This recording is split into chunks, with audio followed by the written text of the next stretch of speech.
नमस्कार दोस्तों, welcome to one day exam class. देखिए, अगर आप रेलवे के किसी भी एग्जाम की तैयारी कर रहे हैं तो आपको लगातार पिछले साल के पेपरों को लगाते रहना होगा। हमने भी आपको ढेर सारे पिछले साल के पेपर कराए हुए हैं। अब आपके लिए रेलवे आरपीएफ एसआई के 50 महत्वपूर्ण पिछले साल के पेपरों की जीके की सीरीज को स्टार्ट किए हुए हैं। ये हमारा 9वां वीडियो है। इसके पहले हमने आपको इसी प्रकार के 8 वीडियो कराए हुए हैं। आप लोग प्ले लिस्ट में जाकर के वहाँ पर से देख लीजिएगा। आने वाले जो भी आपके आरआरबी एनटीपीसी ग्रुप डी की एग्जाम है उसमें क्या होता है, रेलवे अपने पिछले साल के एग्जाम से क्वेश्चन अवश्य पूछने का प्रयास करता है। इसलिए क्वेश्चनों को आप लोग तैयार अवश्य कर लीजिएगा। ये आपके आने वाले एग्जाम के लिए वेरी मोस्ट इंपॉर्टेंट क्वेश्चन है। देखिए, बहुत समय हमारे चैनल के माध्यम से नए आते हैं जिन्हें हमारी नई वीडियोज नहीं मिल पाती हैं, वो क्या कर सकते हैं, यहाँ पर आपको लाल रंग का सब्सक्राइब दिख रहा होगा, इसको दबाकर लाल से काला कर दीजिएगा। वीडियो आपको अच्छा लगे, जानकारी आपको अच्छी लगे तो वीडियो को लाइक अवश्य कीजिएगा।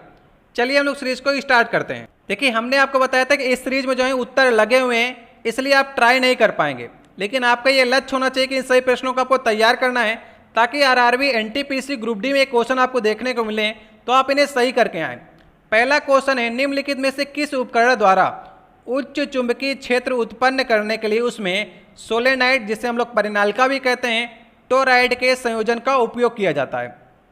तो सही ऑप्शन है सिंक्रोट्रॉन। अब आप लोग समझिएगा, देखिए परिनालिका और टोराइड दो ऐसे उपकरण होते हैं जो चुंबकीय क्षेत्र उत्पन्न करते हैं। अब ये चुंबकीय क्षेत्र क्यों उत्पन्न करते हैं, उनकी आवश्यकता क्या होती है?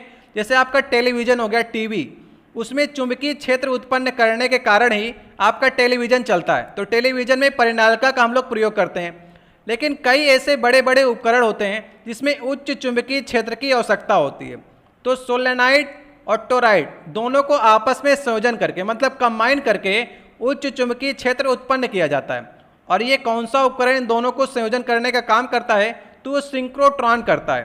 थोड़ा सा टफ लेवल क्वेश्चन है, लेकिन आप लोग ध्यान में रख लेंगे तो आपको तैयार अवश्य हो जाएगा। दूसरा नंबर क्वेश्चन है, अगर आपको वीडियो अच्छा लग रहा हो तो आप लोग वीडियो को लाइक अवश्य कीजिएगा। यमुना नदी गंगा से कहाँ पर मिलती है? ये क्वेश्चन आपको एग्जाम में बार बार देखने को मिलता है। सही ऑप्शन है इलाहाबाद। जो लोग यूपी के लोग होंगे उन्हें तो ये क्वेश्चन रटा हुआ होगा। इलाहाबाद का नाम भी चेंज करके प्रयागराज रख दिया गया है। गंगा की सबसे बड़ी सहायक नदी कौन सी है? यमुना है। दोनों उत्तराखंड से निकलती हैं। एक क्वेश्चन आपके एग्जाम में और आता है कि कुंभ मेला किन किन स्थानों पे लगता है? ठीक है, 4 ऑप्शन दे देगा। ये भी आपसे कह देगा कुंभ मेला कहाँ पर नहीं लगता है, तो वहाँ पर आपको दिक्कत हो सकती है। तो आप लोग बताइए, कुंभ मेला पहले बात बताइए कितने स्थान पर लगता है? तो 4 स्थान पर कुंभ मेला लगता है। ठीक है, सबसे पहला है हरिद्वार, जो कि कहाँ पर है? उत्तराखंड में है। हरिद्वार में लगता है, गंगा नदी किनारे लगता है। ठीक है, याद रहेगा आपको। दूसरे नंबर में आता है प्रयागराज। प्रयागराज कहाँ पर पड़ता है? यूपी में है, और ये भी गंगा नदी किनारे लगता है। तीसरे नंबर पे आता है एमपी। एमपी में क्षिप्रा नदी किनारे उज्जैन में लगता है। ठीक है, क्षिप्रा नदी किनारे उज्जैन में, एमपी में लगता है कुंभ मेला। चौथा नंबर आता है महाराष्ट्र। महाराष्ट्र के नासिक में लगता है। आप लोग नदी का नाम कमेंट बॉक्स में लिखिएगा कि महाराष्ट्र के कौन सी नदी के किनारे नासिक में कुंभ मेला लगता है। ये आपके लिए होमवर्क क्वेश्चन होगा। ठीक है, प्रयास करिएगा सही करने का। देखिए, तीसरा नंबर क्वेश्चन है, बिग बैंग सिद्धांत का प्रतिपादन किसके द्वारा किया गया था? बिग बैंग सिद्धांत को हिंदी में कहते हैं महाविस्फोटक सिद्धांत। ठीक है, याद रहेगा आपको। महाविस्फोटक सिद्धांत दिया था जॉर्ज लेमेंतियर ने दिया था। जॉर्ज लेमेंतियर भी लिख के आ सकता है, तो ठीक है, जॉर्ज लेमेंतियर ने दिया था। यह महाविस्फोटक सिद्धांत क्या कहता है? ये कहता ये है कि ब्रह्मांड की रचना के बारे में कहता है। आरंभ में सभी पदार्थ जो थे जिनसे ब्रह्मांड आपका भी बना हुआ है, अति छोटक गोलक, मतलब कि एकांकी परमाणु के रूप में एक ही स्थान पर स्थित है। फिर क्या हुआ? जिनका आयतन अत्यंत ही सूक्ष्म था, तापमान उच्च था, घनत्व भी अनंत था, उसमें क्या हुआ? विस्फोट हुआ। विस्फोट होने से एकांकी जो परमाणु था टूट करके उसके अनेक भाग हो गए, जिनसे क्या हुआ? ब्रह्मांड की रचना हो गई। अब जब टूट कर अलग हो गए तो ये घटना हुई थी 13.7 अरब वर्ष पहले हुई थी। ठीक है, 13.7 अरब वर्ष पहले बिग बैंग थ्योरी हुई।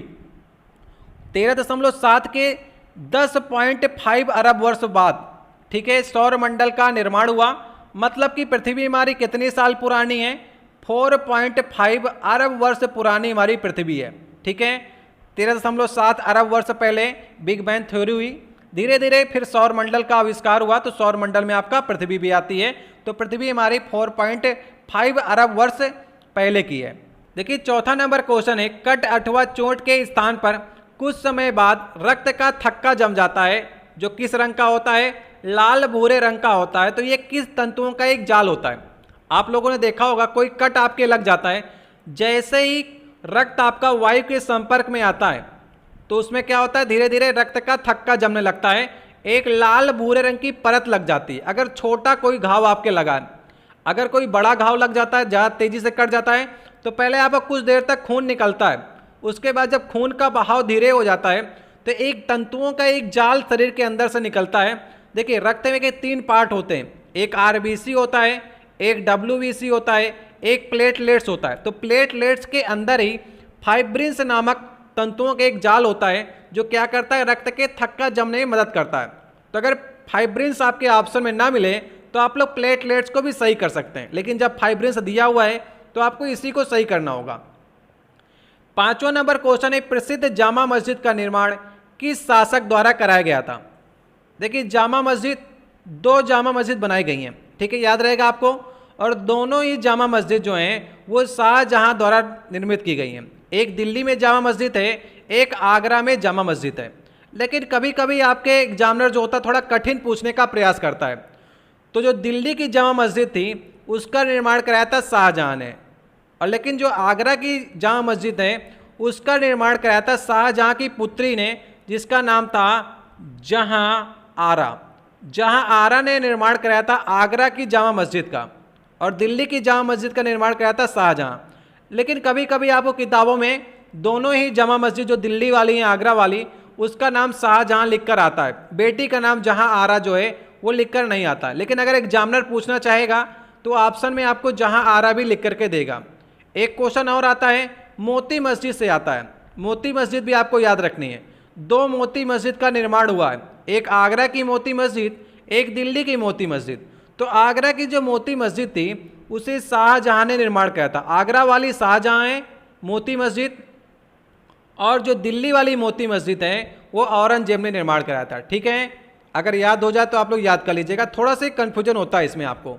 फिर भी अगर आप याद करना चाहते हैं तो ट्रिक के माध्यम से याद कर सकते हैं कि औरंगजेब जो शासक था वो जो मुगल कार का एक बहादुर माना जाता है, तो उसने निर्माण कराया था दिल्ली वाली, ऊपर वाली मोती मस्जिद का निर्माण कराया दिल्ली वाली औरंगजेब ने, और उसके नीचे आगरा आता है तो उसको कराया था शाहजहां ने मोती मस्जिद का। इस प्रकार से भी आप लोग याद कर सकते हैं।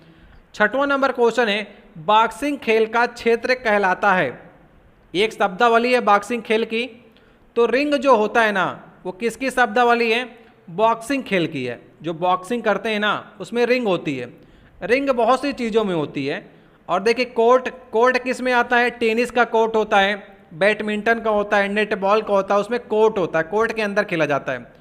ट्रैक किसका होता है, ट्रैक एथलीट्स का होता है, जिसमें दौड़ा जाता है ना एथलीट्स वाला, उसे ट्रैक कहते हैं। डायमंड किस में होता है, बेसबॉल, बेसबॉल में डायमंड होता है। ये सब खेल की शब्दावलियां हैं। 7वां नंबर क्वेश्चन है, एक द्विबीजपत्री के ऊपरी और निचली बाह्य त्वचा के बीच में पाया जाने वाला ऊतक क्या कहलाता है। द्विबीजपत्री जब आप पढ़ेंगे तो ऊपरी और निचली जो बाह्य त्वचा है उसके बीच में पाया जाने वाला ऊतक कहते हैं मेसोफिल कहते हैं। इसे आपको याद करना होगा, ठीक है, मेसोफिल कहते हैं। 8वां नंबर क्वेश्चन है, वर्तमान में लोकसभा सदस्यों की संख्या कितनी है। ये क्वेश्चन आपको कंफ्यूज करेगा। कुछ लोग 550 को सही करने का प्रयास करते हैं। देखिए मैक्सिमम संख्या की बात करेंगे तो लोकसभा में मैक्सिमम सीटें कितनी हैं, 552 सीटें हैं। ठीक है, 552 में क्या किया गया है कि 530 तो राज्यों से आएंगी और 20 आएंगी संघ शासित प्रदेशों से, और 2 को क्या करेगा, राष्ट्रपति मनोनीत करेगा। ठीक है, मैक्सिमम है 552, लेकिन अभी वर्तमान में कितनी है, वर्तमान में 545 सीटें हैं।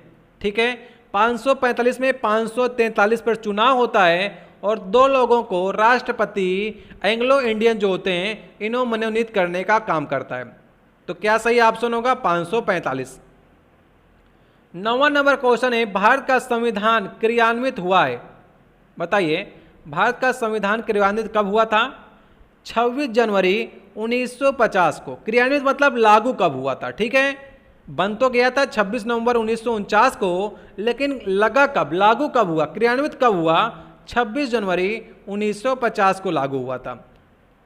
देखिए 10वां नंबर क्वेश्चन है, धारा घनत्व का एसआई मात्रक क्या है।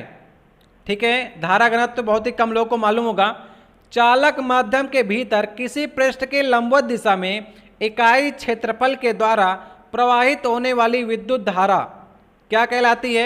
धारा घनत्व कहलाती है, करंट डेंसिटी कहलाती है। इसे हम लोग किससे प्रदर्शित करते हैं? इसे हम लोग जे से प्रदर्शित करते हैं, और जे बराबर होता है आई अपान ए, जहां पर आई क्या है? ये आपकी धारा है, और ए क्या है आपका? ए आपका एरिया है। तो कुछ आपको मालूम चल रहा है, धारा का मात्रक क्या होता है? एम्पियर होता है, और एरिया क्या होता है? मीटर स्क्वायर होता है।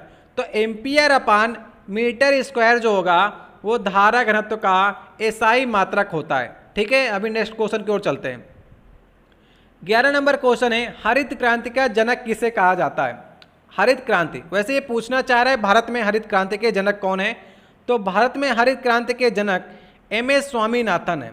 ठीक है, अगर विश्व में पूछता ये तो नार्मर ई बोरलॉग को सही करते हैं। वैसे इसने पूछा कहीं का नहीं है, वो भारत का पूछने का प्रयास किया, इसलिए ऑप्शन को भी इसने एमएस स्वामीनाथन को सही किया। और हरित क्रांति नामक जो शब्द दिया था वो विलियम गॉड ने दिया था। ठीक है, याद रहेगा आपको तीनों चीज़ों को। 12 नंबर क्वेश्चन है, चेन्नई के समुद्री बंदरगाह की भीड़ को कम करने के लिए किस बंदरगाह का निर्माण किया गया था? इसमें ज़्यादातर आपको ऐसे क्वेश्चन मिलेंगे जो आप पहली बार इसको देख रहे होंगे। सही ऑप्शन होगा एन्नौर। एन्नौर में जो बंदरगाह है वो चेन्नई से 24 किलोमीटर की दूरी पर बनाया गया है। ये चेन्नई बंदरगाह की जो भीड़ को कम करने के लिए एन्नौर बंदरगाह बनाया गया है। ये दोनों कहाँ पर हैं? तमिलनाडु पे हैं। ठीक है, तमिलनाडु में चेन्नई और एन्नौर बंदरगाह हैं। एम.ए. चिदम्बरम स्टेडियम कहाँ पर स्थित है? बताइए। एम.ए. चिदम्बरम स्टेडियम ये आपका चेन्नई में स्थित है। ठीक है, याद रहेगा आपको, चिदम्बरम चेन्नई में है। इसके बाद भारत का सबसे नया निर्मित राज्य कौन सा है? ठीक है, अभी तो ये तेलंगाना है सही ऑप्शन के अनुसार। तेलंगाना का गठन कब हुआ था?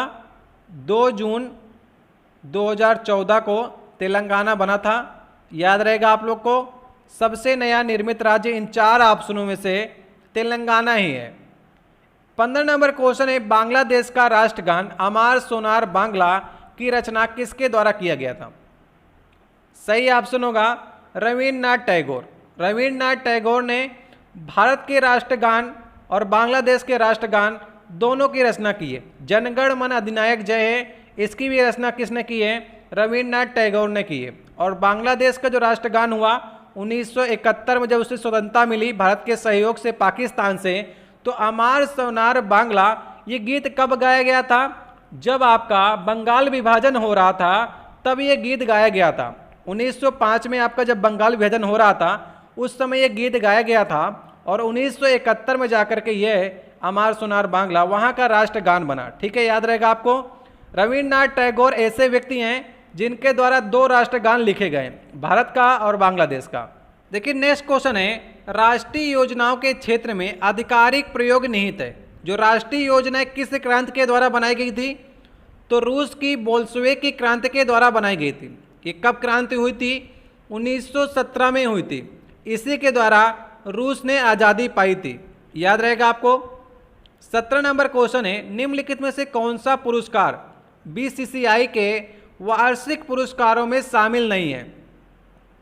देखिए आप लोग देखते होंगे कि पाली उमरगा ट्रॉफी जो है हर वर्ष पाई जाती है। जगमोहन डालमिया ट्रॉफी भी हर वर्ष बीसीसीआई क्या करता है? बांटने का प्रयास करता है। और चिदम्बरम ट्रॉफी भी। लेकिन अजलान शाह कप जो होता है ये वार्षिक नहीं होता है। ठीक है, ये हर साल नहीं बांटे जाते हैं। देखिए नेक्स्ट क्वेश्चन है, निम्नलिखित में से कौन सा शहर चालुक्यों की राजधानी थी?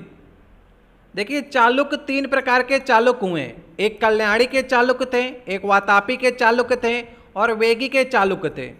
तो कल्याणी के जो चालुक्य थे उनकी राजधानी थी मान्यखेड़। जो वातापी के चालुक्य थे उनकी राजधानी थी बादामी, जिसे हम लोग वातापी भी कहते हैं, जो बीजापुर के निकट है। और एक बेगी के चालुक्य थे जिनकी राजधानी थी बेगी। तो इसे आप बादामी भी कह सकते हैं, वातापी भी कह सकते हैं। सही ऑप्शन होगा दूसरा। लोकसभा के सदस्यों का कार्यकाल कितने वर्ष का होता है? लोकसभा के सदस्यों का कार्यकाल होता है 5 वर्ष का।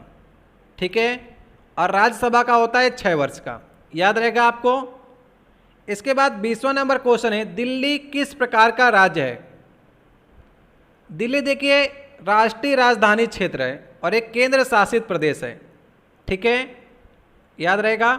देखिए 21 नंबर क्वेश्चन है, अभिकारकों के संकेंद्रण के संबंध में अपक्रिया के दर का प्रकाशन क्या कहलाता है? तो अपक्रिया के दर का प्रकाशन जो है दर संबंधी नियम ही कहलाता है। दूसरा ऑप्शन सही होगा। अभिकारकों के संकेंद्रण के संबंध में अपक्रिया दर का प्रकाशन दर संबंधी नियम ही कहलाता है। 22 नंबर क्वेश्चन है, निम्नलिखित में से मवेशियों के किस नस्ल का उपयोग दो उद्देश्यों के लिए होता है? ये आप लास्ट ऑप्शन देख रहे हैं ना, ओंगोल। ओंगोल जो है ये गाय की एक नस्ल है जो आंध्र प्रदेश में पाई जाती है। ये नस्ल धीरे धीरे क्या हो रहा है, विलुप्त होने की कगार पर है। तो उपराष्ट्रपति ने कहा था कि इस नस्ल को बचाना है। इसके दो उद्देश्य हैं। पहली बात तो आपको दूध भी मिलेगा। इस गाय के अंदर ये क्वालिटी होती है कि इसका जो रोग प्रतिरोधक क्षमता होती है ये बहुत ही उच्च होती है। तो इसे साइंटिस्ट के पास ऐसा रिसर्च होना चाहिए कि इसके अंदर ये रोग प्रतिरोधक क्षमता कैसे आती है, इस पर आप आविष्कार भी कर सकते हैं। दूध तो आपको मिलेगा ही मिलेगा। तीसरी बात इसमें यह है कि ब्राज़ील में इस नस्ल से काफ़ी ज़्यादा पैसा उत्पन्न किया जाता है। इसको बेचने पे काफ़ी ज़्यादा पैसा मिलता है। तो इस नस्ल की जो विदेशी मार्केट में मांग है वो बहुत ज़्यादा है। तो ठीक है, इसके ढेर सारे उद्देश्य हैं, इसको बचाना है। नस्ल धीरे धीरे क्या हो रही है, खत्म होने की कगार पर है।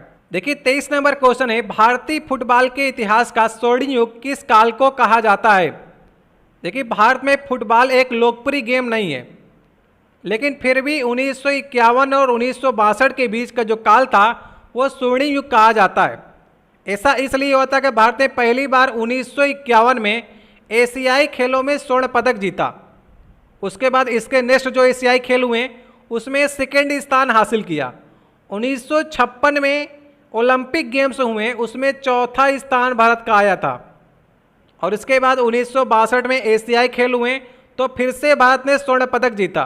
तो 1951 से लेकर 1962 का काल एक स्वर्ण युग माना जाता है।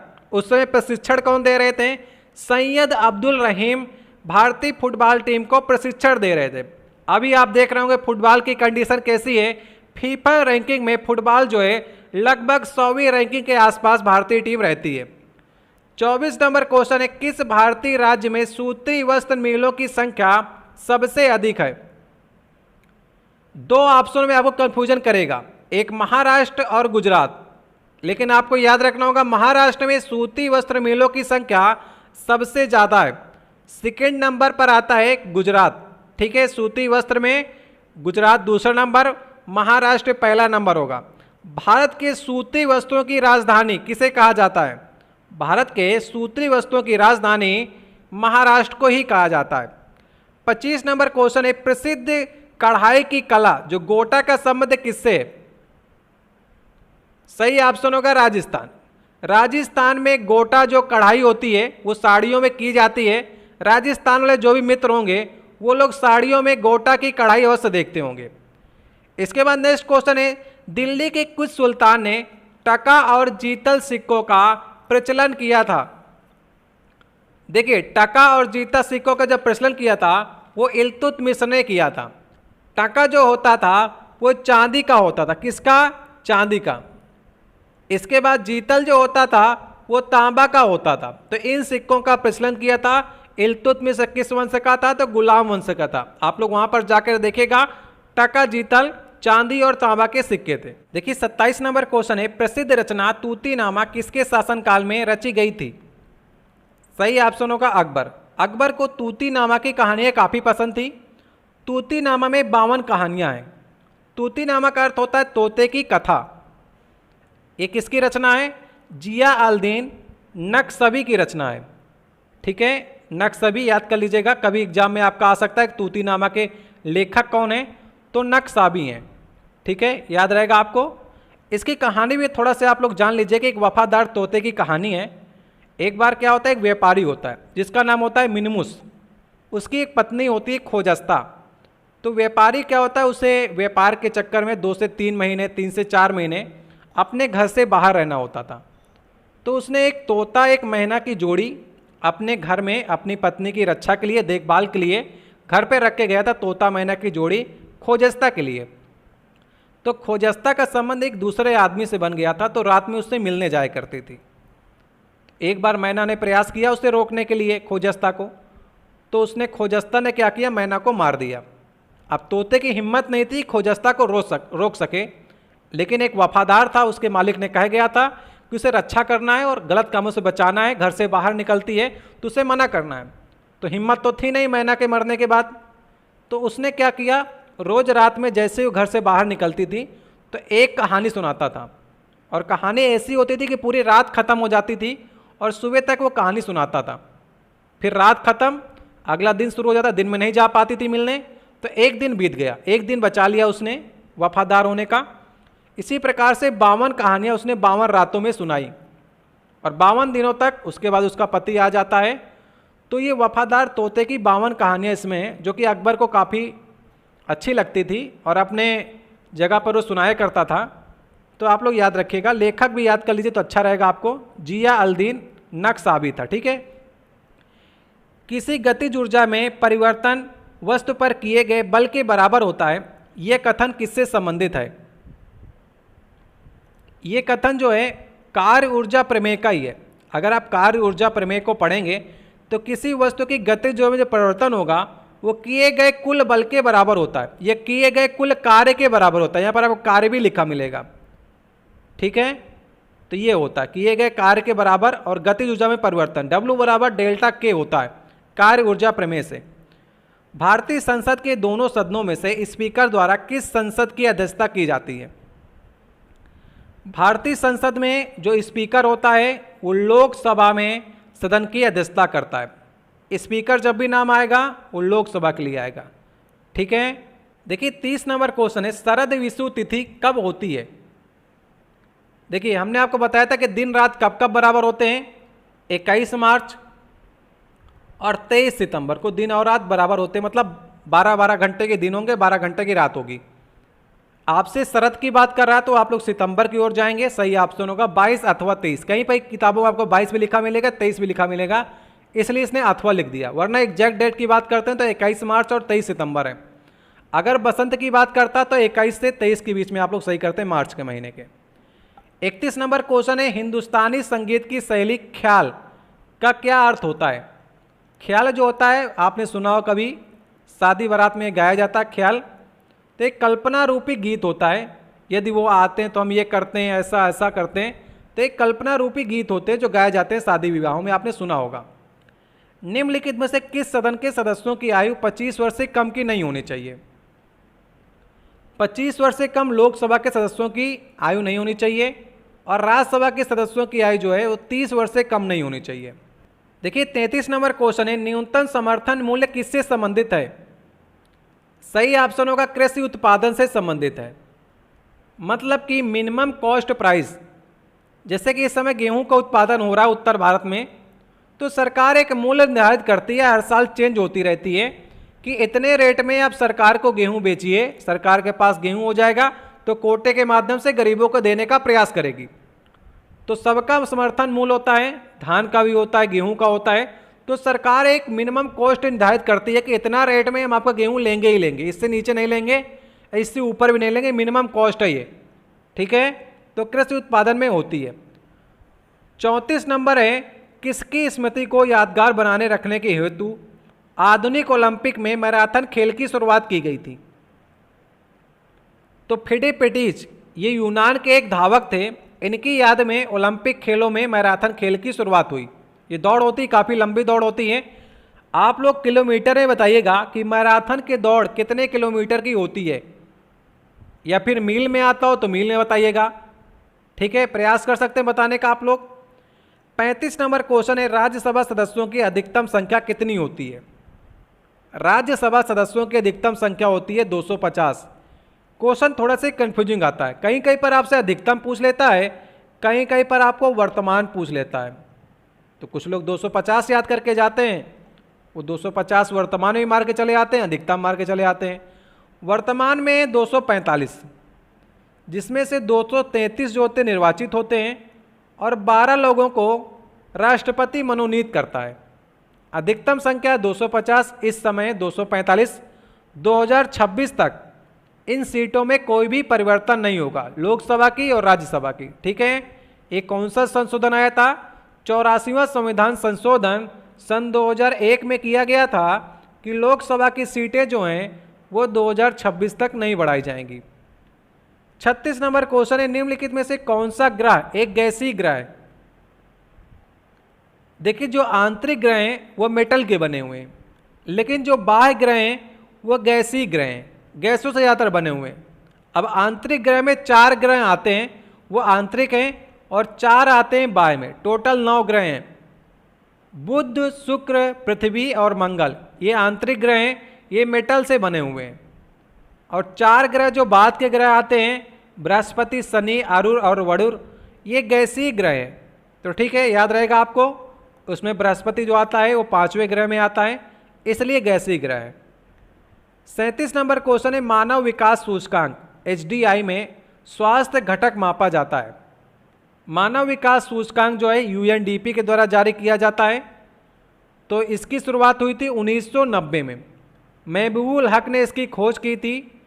और ये जीवन के समय, जन्म के समय जीवन प्रत्याशा, 3 बातों पर निर्भर करती है, खासकर जन्म के समय जीवन प्रत्याशा, शिक्षा और स्वास्थ्य, इन सभी को घटकों को लेकर के एक रैंकिंग बनाती है जो कि आपकी मानव सूचकांक इंडेक्स कहलाता है। भारत शासन व्यवस्था में केंद्र शासित प्रदेशों की संख्या कितनी है? अगर इस समय की बात करेंगे तो केंद्र शासित प्रदेश की संख्या 8 है। दमन और दीव, दादर नगर हवेली, इन दोनों को मिलाकर के 1 कर दिया गया है। और जम्मू कश्मीर और लद्दाख, ये 2 आपके बढ़ गए हैं, पहले 7 थे, ऑप्शन 7 सही दिया गया ना। इसके बाद जम्मू कश्मीर और लद्दाख 2 बन गए, और तो 9 हो गए थे। लेकिन दमन और दीव, दादर नगर हवेली को 1 कर दिया गया, तो इस समय कितने हैं? 8 केंद्र शासित प्रदेश हैं। निम्न विकल्पों में से दिया गया कौन सा युग्म गलत सुमेलित है? देखिए, सिलंबन दिया गया है ना, ये तमिलनाडु का एक युद्ध होता है, अभ्यास होते हैं ना, युद्ध के अभ्यास जो राज्यों के अंदर होते हैं। जैसे गटका जो होता है पंजाब में, जब पंजाब का एक त्यौहार आता है तो उसमें सिख क्या करते हैं, तलवारों से लड़ाई करते हैं आपस में, तो गटका जो होता है पंजाब में होता है। किलाइर पट्टू जो होता है केरल में होता है, सिम्बालन तमिलनाडु में होता है। ये लाठी जो है कर्नाटक का नहीं है, ये खासकर यूपी में लाठी युद्ध होता है, तो ये कर्नाटक का नहीं है। नाभिकीय रिएक्टरों में निम्नलिखित में से कौन सा जल पूर्ण विद्युत अपघटन से निर्मित होता है और एक नियंत्रक के रूप में प्रयुक्त होता है? नाभिकीय रिएक्टर आप जानते होंगे। तो मंदक का कार्य कौन करता है? भारी जल करता है। भारी जल का फार्मूला होता है D2O। ठीक है, तो ये मंदक का कार्य करता है। नियंत्रक छड़ें भी उसमें लगाई जाती हैं, जो कैडमियम बोरान की छड़ें होती हैं, वो भी आप लोग याद कर लीजिएगा। नेक्स्ट क्वेश्चन है 41 नंबर, निम्नलिखित में से कौन सी रंग की अशुद्धियों को अवशोषित कर घोल को रंगहीन कर देता है? सही ऑप्शन होगा एनिमल चारकोल, जिसे हम लोग जंतु चारकोल भी कहते हैं। जंतु चारकोल क्या होता है? जैसे अशुद्धियां हैं, जब आपका गन्ने से चीनी बनाई जाती है तो ढेर सारी अशुद्धियां आ जाती हैं और कलर भी उसमें ढेर सारा हो जाता है। तो जंतु चारकोल जो होता है वो चीनी में मिलाया जाता है, तो उससे क्या होता है, चीनी के जितने भी अशुद्धियां होती हैं और रंगहीन, चीनी का रंग आपने देखा होगा सफ़ेद रंग की हो जाती है, तो रंगहीन कर देता है, रंग भी बिल्कुल से अलग कर देता है, अशुद्धियों को अवशोषित कर लेता है अपने अंदर और रंगहीन कर देता है। तो एनिमल चारकोल का प्रयोग किया जाता है। चीनी के उदाहरण से आपको याद रहेगा ये, ठीक है, अशुद्धियों को हटाने का काम करता है। राजा रवि वर्मा का संबंध किस राज्य से है? राजा रवि वर्मा एक केरल के क्या थे? चित्रकार थे, याद रहेगा आपको, चित्रकारी में इनका नाम आता है। देखिए 43 नंबर क्वेश्चन है, पृथ्वी की सबसे बाहरी परत क्या कहलाती है? तो सबसे बाहरी परत कहलाती है भूपटल, जिसे हम लोग क्रस्ट कहते हैं। किसकी बनी होती है? सियाल की बनी होती है, सिलिकॉन और एल्युमिनियम की बनी होती है। मध्य वाले जो मेटल होता है वो सीमा का बना होता है, सिलिकॉन और मैग्नीशियम का बना होता है। लास्ट वाला जो आपका अंतिम, जो सबसे लास्ट क्रोड होती है, वो निफे मतलब कि निकिल और फेरस की बनी होती है। देखिए 44 नंबर क्वेश्चन है, पौधों में अंडाशय के भीतर अंडाणुओं की व्यवस्था को क्या कहा जाता है? सही ऑप्शन होगा अपरन्यास। इंग्लिश में कहते हैं प्लेसेंटेशन, मतलब कि प्लेस कर देना, अंडाणुओं की व्यवस्था को सुव्यवस्थित ढंग से रखना, उसे कहते हैं अपरन्यास। ठीक है, देखिए 45 नंबर क्वेश्चन है, WTO के अनुसार वस्तु एवं सेवाओं, पूंजी एवं श्रम शक्ति का देश की सीमाओं के पार अप्रतिबंधित आवाजाही के द्वारा पूरे विश्व की अर्थव्यवस्था की गति क्या कहलाती है? इसे कहते हैं वैश्वीकरण। मान लीजिए आपके देश में कोई वस्तु ज़्यादा पैदा हो रही है, मान लीजिए मसाले आपके देश में हो रहे हैं, गेहूं चावल हो रहा है, तो आप क्या करिए दूसरे देश में भेज करके उसको भी अनुभव दीजिए इन चीज़ों का। और उसके देश में मान लीजिए तंबाकू हो रही है, मक्का हो रहा है, तो अपने देश में उस चीज़ को ले लीजिए, इसे कहते हैं वैश्वीकरण। तो वस्तुओं सेवाओं, पूंजी भी आपके पास है, श्रम शक्ति है, तो इसे आदान प्रदान करना ग्लोबलाइजेशन या फिर वैश्वीकरण कहलाता है। निजीकरण क्या होता है?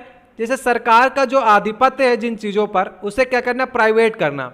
इससे क्या होगा? उत्पादन अच्छा करेंगे वो। देखिए 46 नंबर क्वेश्चन है, भारतीय संविधान में मूल कर्तव्यों को किस संविधान संशोधन के द्वारा जोड़ा गया?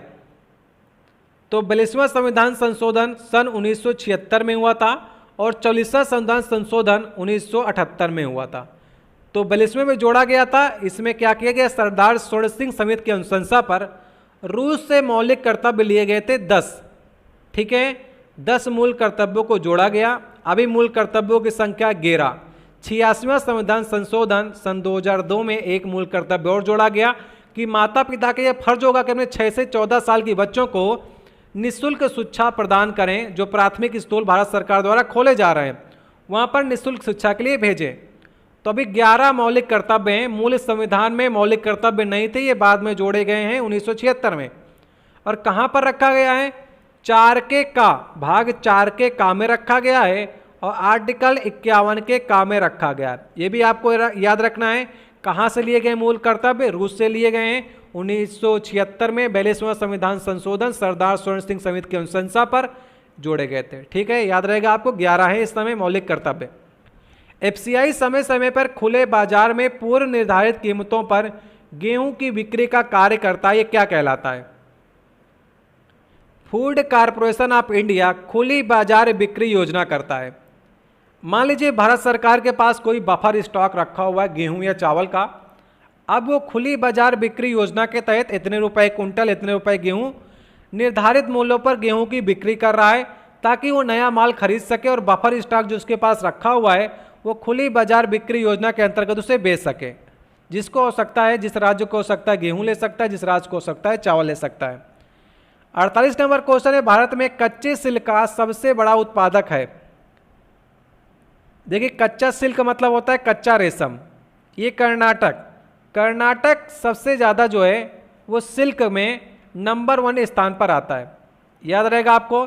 41% जो है वो रेशम का उत्पादन होता है। कौन सा रेशम होता है? सहतूती रेशम, जिसे हम लोग कहते हैं मलबरी रेशम को ही कहते हैं। और 56% जो होता है रेशमी धागा, पूरे भारत का 56% रेशमी धागा जो है वो कर्नाटक में बनाया जाता है। 41% जो रेशम है वो कर्नाटक में मलबरी रेशम होती है, मतलब सहतूती रेशम होती है। पहले नंबर पर अगर देशों की बात करेंगे तो रेशम में चीन का स्थान है और दूसरे नंबर पर रेशम उत्पादन पे भारत का स्थान आता है। ठीक है, रेशम की अलग अलग प्रकार की किस्में होती हैं, जैसे सहतूती रेशम होता है, एरी रेशम होता है, तसर होता है, मूंगा। तो मूंगा जो रेशम है ये सिर्फ भारत में ही पैदा किया जाता है। ठीक है, किसी और देश में नहीं होता मूंगा रेशम। 49 नंबर क्वेश्चन है, तुगलकाबाद शहर की स्थापना किसके द्वारा की गई थी? सही ऑप्शन होगा गयासुद्दीन तुगलक के द्वारा। तुगलकाबाद जो दिल्ली के समीप है उसकी स्थापना की गई थी। तुगलक वंश का शासन काल था 1320 से लेकर के 1398 तक। ये रोमन शैली में बना हुआ था। इस दुर्ग का नाम है, वहाँ पर एक दुर्ग बना हुआ है जिसे हम लोग 56 कोट दुर्ग कहते हैं। गयासुद्दीन तुगलक जो था तुगलक वंश का संस्थापक भी माना जाता है और नहरों के निर्माण में सर्वप्रथम इसी का नाम आता है। बाद में फिरोज शाह तुगलक ने और ढेर सारी नहरें बनाई, लेकिन सबसे पहले नहरों के लिए जो काम किया था वो गयासुद्दीन तुगलक ने किया था। याद रहेगा आपको इन सब चीज़ों के बारे में। लास्ट क्वेश्चन है, 3 जून 1947 को किस योजना के तहत भारत और पाकिस्तान का बंटवारा हुआ था, वो किस जनरल ने किया था? लॉर्ड माउंटबेटन ने 3 जून 1947 को भारत विभाजन का उद्घोषणा की कि भारत और पाकिस्तान दो नए देश बनेंगे और 15 अगस्त 1947 को डेट डिसाइड की गई कि इनको अलग कर दिया जाएगा रेड क्लिफ लाइन के द्वारा। ठीक है, तो ये योजना हुई थी। ये हमारे 50 महत्वपूर्ण जीएस के प्रश्नों की सीरीज थी जो कि आपके आरपीएफ में पिछले साल के पेपर में पूछी गई थी।